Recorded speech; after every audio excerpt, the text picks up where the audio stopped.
Much tie. It's a Monday, 8:23. Let's head into the KUAM News Link Zoom room. Standing by live from the National Weather Service, Landon Aydlett with Work Week Weather. Good morning, Landon. Hey, good morning. How are y'all doing today? We're doing pretty good. I know there was something with a tropical, there was a disturbance in the force over the weekend, right? There was a disturbance in the force, and there might be another disturbance in the force ahead of us. So we're going to get into a lot of details shortly. But what are we expecting this week? Not bad at all. And let me turn my camera around. I'm in the operations floor area this morning because I'm going to show you all something else first. And I'm going to hand my camera over to Brandon very shortly. But he is back from extended leave. I don't know what that's like because it's been so long since I had one of those. But he is back on duty now, back on the islands and ready to work, I hope. But yeah, this is this infrared satellite looking at what's out there. Not so much activity for Guam and the CNMI. It's just trade winds still large and in charge across the region. But we were watching that tropical disturbance invest area 94W that was passing just south of Guam over the weekend, brought us the showers and some gustier winds on Saturday, and then it moved right on out by Sunday. And that's pretty much what's sitting there near Palau, well to our west and moving away. But we are watching another disturbance that is labeled 95W by the Joint Typhoon Warning Center, and that is centered over here near Palau. Let me see if I can switch this monitor around. We're looking at the visible imagery, so we're seeing that daytime light come up right here, but it's a broad circulation just south of Pompeii. We can see that in the visible. It's not too impressive in the infrared satellite, but it dumped nearly a half foot of rain early in the morning hours yesterday in Pompeii. Intense showers and thunderstorms. Probably had some localized flash flooding problems, but it's much quieter there while we watch this broad low-level circulation. This is what we're going to be talking about a lot in the next couple of days. Hey, Brandon, come over here. And I'm going to have Brandon take the camera. We're going to go to our marker board right quick. We like to show this marker board when we have tropical weather in the region, but we have it for a different purpose. Instead of mapping, we have an office wager. We're looking at the first named storm for 2022. And of course, I was guessing April 14th.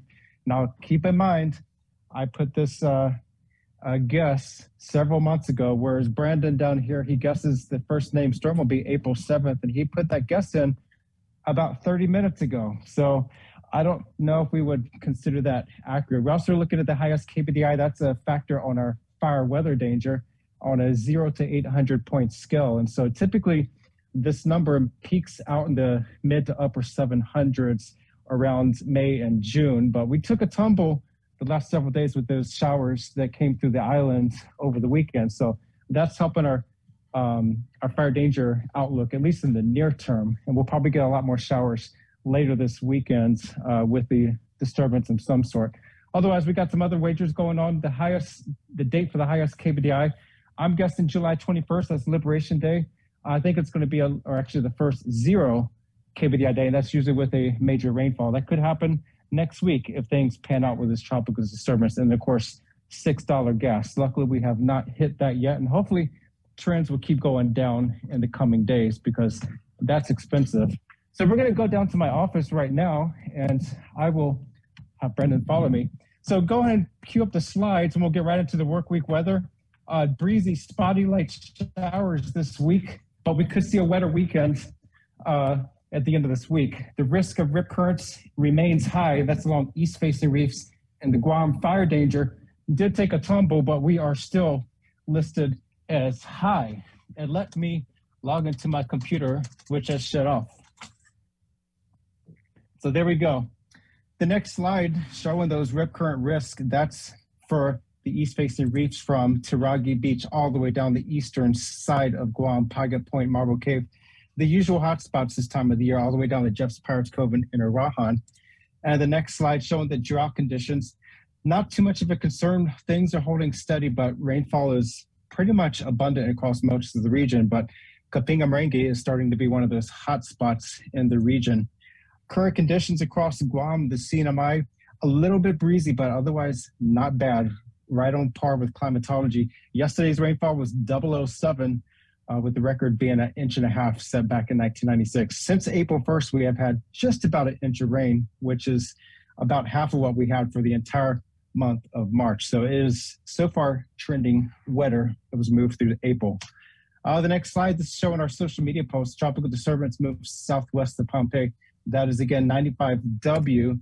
And the next slide shows the Joint Typhoon Warning Center graphic labeling 95W as medium. And what does a medium rating mean? That means the potential for the development of a tropical cyclone within the next 24 hours is medium. That means development is likely, but beyond 24 hours. So we could see some development, but not at the least, not today or tonight. So we're going to be keeping a watch on that thing. The low-level circulation is there. It's present. It's fairly weak at this point.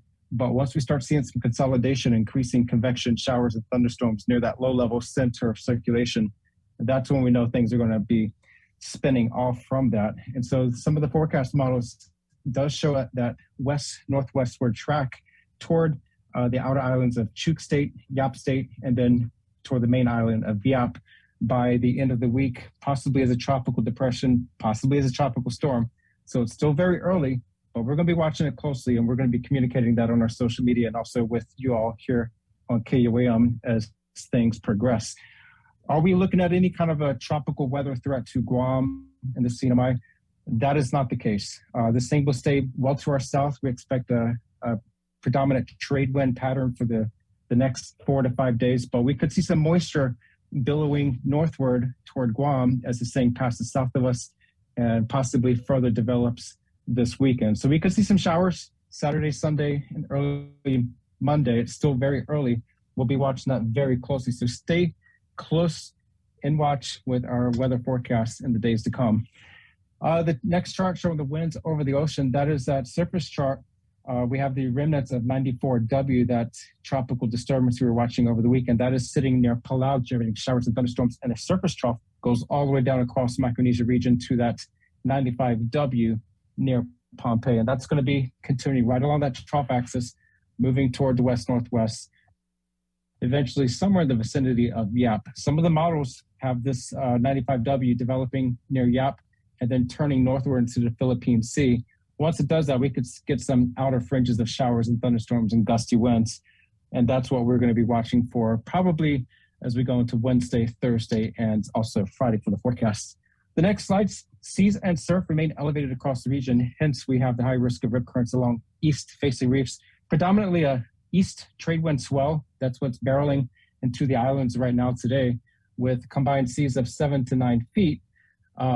But there is a little bit of a north swell, so be careful here at Ritidian Beach and also parts of Agana Bay areas and Tumon Bay areas. Otherwise, not too bad. Stay safe, swim and lifeguard at beaches. And for the week ahead, again, trade winds will be large in charge for the next several days here across Guam and the CNMI. Mostly sunny, isolated showers during the daytime, but those showers will start creeping in probably on Saturday into Sunday, as well as an increase in wind speed. So very uncertain what we're looking at in the weekend. It all hinges on how things develop in the days ahead with this 95W. Well, Landon, if it does get serious and you need to jump on midweek, let us know. And I think y'all might be on mute. I don't hear anything. Oh, is that me? Yeah. There we go. Oh, right on. I said if there's any more info, before the end of the week, let us know and we'll get you back on.